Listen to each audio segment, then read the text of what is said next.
ദൈവ തിരുനാമം മഹത്വപ്പെടുമാറാകട്ടെ. CSI ദക്ഷിണ കേരള മഹായിടവക ബോർഡ് ഫോർ കമ്മ്യൂണിക്കേഷൻ്റെ SKD മീഡിയ വിഷൻ ചാനലിലേക്ക് സ്വാഗതം.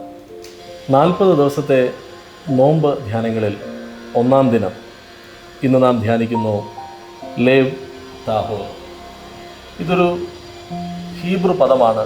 ഇതിൻ്റെ അർത്ഥം നിർമ്മലമായ ഹൃദയം എന്നാണ്. 51 സങ്കീർത്തനം 10 വാക്യം, ദൈവമേ നിർമ്മലമായൊരു ഹൃദയം എന്നിൽ സൃഷ്ടിച്ച് സ്ഥിരമായ ഒരു ആത്മാവിനെ എന്നിൽ പുതുക്കണമേ.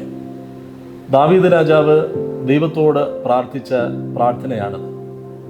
ഇത് പ്രാർത്ഥിക്കുന്നതിന് ഇടയായ പശ്ചാത്തലം 2 ശമൂവേൽ 11-12 അധ്യായങ്ങളാണ്. അവിടെ നമുക്കറിവുള്ളതാണ്, ബത്സേബയെ കണ്ട് മോഹിച്ച് അതിന് പിന്നാലെ, ആ മോഹങ്ങൾക്ക് പിന്നാലെ ദാവീദ് രാജാവ് സഞ്ചരിച്ച് തെറ്റുകളിൽ നിന്ന് തെറ്റുകളിലേക്ക് വീഴുകയും ദൈവം നാഥാൻ പ്രവാചകനിലൂടെ ഒരു ദൃഷ്ടാന്തത്തിലൂടെ ദാവീദ് രാജാവിനെ ആ തെറ്റ് ഉണർത്തിക്കുകയും ചെയ്യുന്നു. തെറ്റ് ബോധ്യപ്പെട്ട ദാവീദ് രാജാവ് ദൈവിക സന്നിധിയിൽ, ദൈവമേ അവിടുത്തെ പരിശുദ്ധാത്മാവിനെ എന്നിൽ നിന്ന് എടുക്കരുതേ, അവിടുത്തെ രക്ഷയുടെ സന്തോഷം എനിക്ക് തിരികെ തരണമേ, മനസ്സൊരുക്കമുള്ള ആത്മാവിനാൽ എന്നെ താങ്ങണമേ എന്ന് പ്രാർത്ഥിച്ച് അവസാനിക്കുന്ന 51 സങ്കീർത്തനത്തിലെ 10 വാക്യമാണ്, ദൈവമേ നിർമ്മലമായൊരു ഹൃദയം എന്നിൽ സൃഷ്ടിച്ച് സ്ഥിരമായ ഒരു ആത്മാവിനെ എന്നിൽ പുതുക്കണമേ.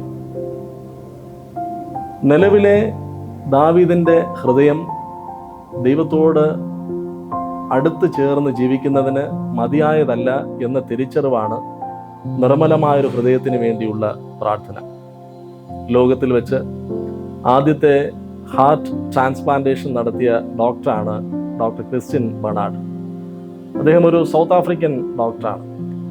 1967 ഡിസംബർ 3 അദ്ദേഹം ആദ്യത്തെ ഹൃദയം മാറ്റിവെക്കൽ ശസ്ത്രക്രിയ നടത്തി കഴിഞ്ഞപ്പോൾ ചിലർ അദ്ദേഹത്തോട് ചോദിച്ചു, ഡോക്ടർ എന്തുകൊണ്ടാണ് ഇങ്ങനെ ഒരു തീരുമാനത്തിലേക്ക് അങ്ങ് എത്തിച്ചേർന്നത്? അദ്ദേഹം പറഞ്ഞു, നിലവിലെ ഹൃദയവുമായി ഈ മനുഷ്യന് ജീവിക്കാനായിട്ട് സാധിക്കില്ല. ദാവീദ് രാജാവിൻ്റെ തിരിച്ചറിവും അത്തരത്തിലാണ്. നിലവിലെ കറപുരണ്ട ഹൃദയവുമായി, ജീവിതാനുഭവങ്ങളുമായി ദൈവത്തോട് ചേർന്ന് ജീവിക്കാനായിട്ട് സാധിക്കില്ല. ഇവിടെ 2 ചിന്തകൾ പ്രസക്തമാണ്. ഒന്ന്, ദാവീദിലുണ്ടായ ഒരു ഇന്നർ ട്രാൻസ്ഫോർമേഷൻ, ആന്തരികമായ പരിവർത്തനം. 2, ജെനുവൻ റെപ്പൻറ്റൻസ്, ശരിയായ പശ്ചാത്താപം. നാഥാൻ പ്രവാചകൻ തെറ്റിനെ ഉണർത്തിക്കുമ്പോൾ ലവലേശം ന്യായീകരിക്കാതെ തൻ്റെ തെറ്റ് ബോധ്യപ്പെട്ടുകൊണ്ട് ദൈവസന്നിധിയിൽ പൂർണ്ണമായി സമർപ്പിച്ച് ദാവീദ് പ്രാർത്ഥിച്ച പ്രാർത്ഥനയാണ്, ദൈവമേ നിർമ്മലമായൊരു ഹൃദയം എന്നിൽ സൃഷ്ടിച്ച് സ്ഥിരമായ ഒരു ആത്മാവിനെ എന്നിൽ പുതുക്കണമേ.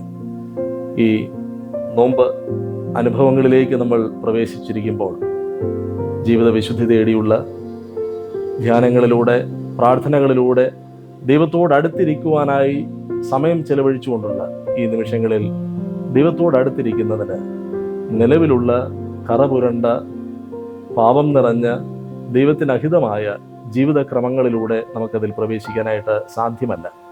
അതുകൊണ്ട് നമുക്കും പ്രാർത്ഥിക്കാം, ദൈവമേ നിർമ്മലമായൊരു ഹൃദയം എന്നിൽ സൃഷ്ടിക്കണമേ.